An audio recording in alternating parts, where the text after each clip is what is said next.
Hello and welcome to Short Story Scene. I'm your host, the storyteller, and here we have a tale called Inferno by Dante Alighieri. Canto 9. The hue which cowardice brought out on me, beholding my conductor backward turn, sooner repressed within him his new color. He stopped attentive, like a man who listens, because the eye could not conduct him far. Through the black air and through the heavy fog, still it behooveth us to win the fight, he began. Else such offended us herself. Oh, how I longed for that someone here arrive. Well, I perceived as soon as the beginning he covered up with what came afterward, that they were words quite different from the first, but none the less he still gave me fear, because I carried out a broken phrase, perhaps a worse meaning than he had. Into this bottom of doleful conch, doth any air descend from the first grade, which for its pain has only hope cut off? This question I put, and he answered me. Seldom it comes to pass that one of us maketh the journey upon which I go.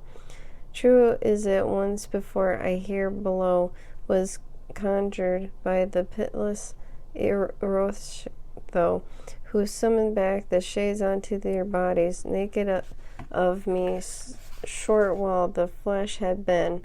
Before within wall she made me enter, and bring the spear from the circle of Judas, that is the lowest region of and the darkest, and the farthest from the heaven which circles all. Well, know I the way, therefore be reassured. This fen with a prodigious stench exhales, encompasses about the city dolent, where now that we cannot enter without anger.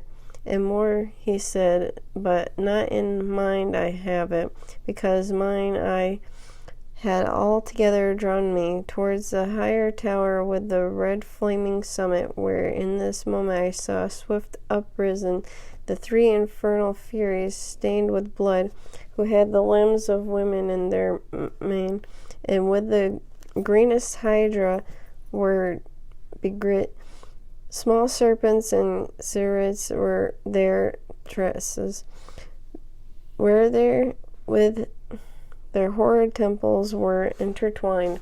And he who had willed the handmaids of the queen in everlasting lamentation knew, said unto me, behold the fierce Erinyes. This is Megarine on the left side. She is the weeping on the right, Electro. Tisiphon is between, and then was silent.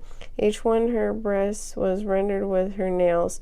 They beat them with their palms and cried so loud that I, for dread, pressed close on to the poet.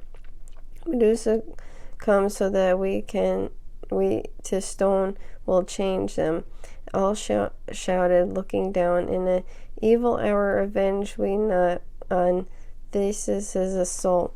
Turn thyself round, and keep thine eyes close shut, for if the Gorgon appear, and thus shouldest see it, no more returning upward would there be.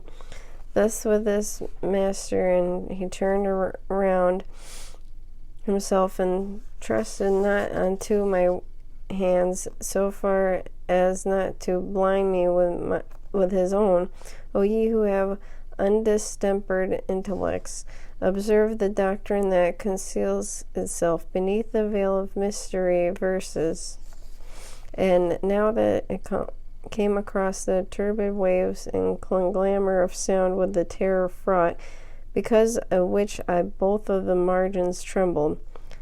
Not otherwise it was that of the wind, piteous on the account of adverse heats, and the smites the forest, and without restraint.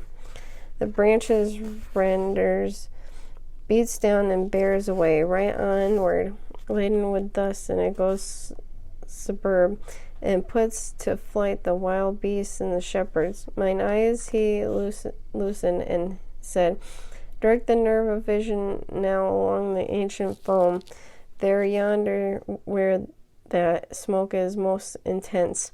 even as the frogs before the hostile serpent, across the waters scatter all abroad, until each one is huddled in the earth.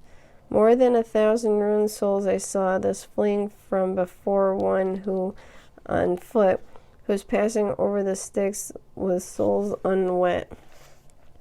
From off his face he fanned the unctuous air, and, waving his left hand off in the front of him, and only with the anguish seemed he weary, while I perceived one sent from heaven was he, and to the masters turned, and he said, sign that I should quiet stand and bow before him.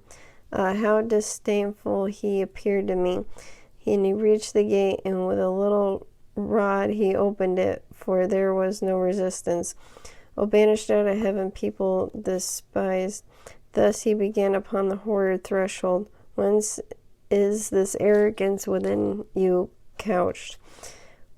Wherefore recalculate against the will, from which the end can never be cut off, and which has many times increased your pain?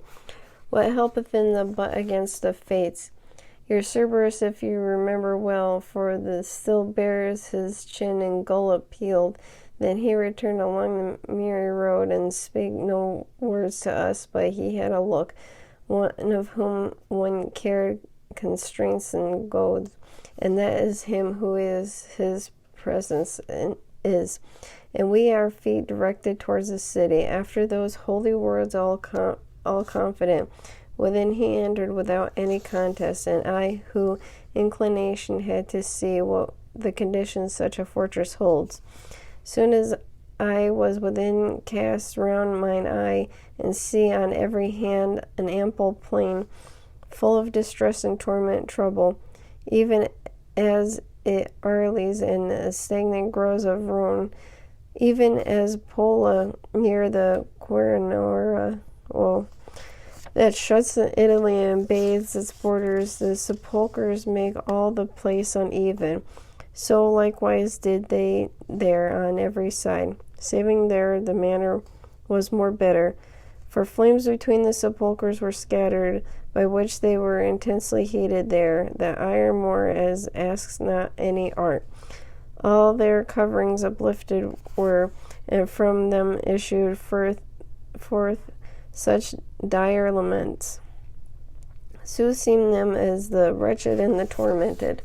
And I, my master, what are all those people who are having sepulchre within their tombs, like themselves audible by doleful sighs? And he to me, here are the hierarchies, and their disciplines are all this sex, and much more than thou thinkest laden are the tombs. Here like together with its like is buried, and more the less the monuments are heated, and when he is the right head turned, we pass between the torments and high parapets. And that concludes our story, Inferno, by Dante Alighieri, Canto 9. If you like this content and would like to support it, please head on over to the Patreon. That is www.patreon.com/short story scene. I'd like to say a big thanks to Jack for being the first Patreon. Thank you for listening, and see you next episode. Bye!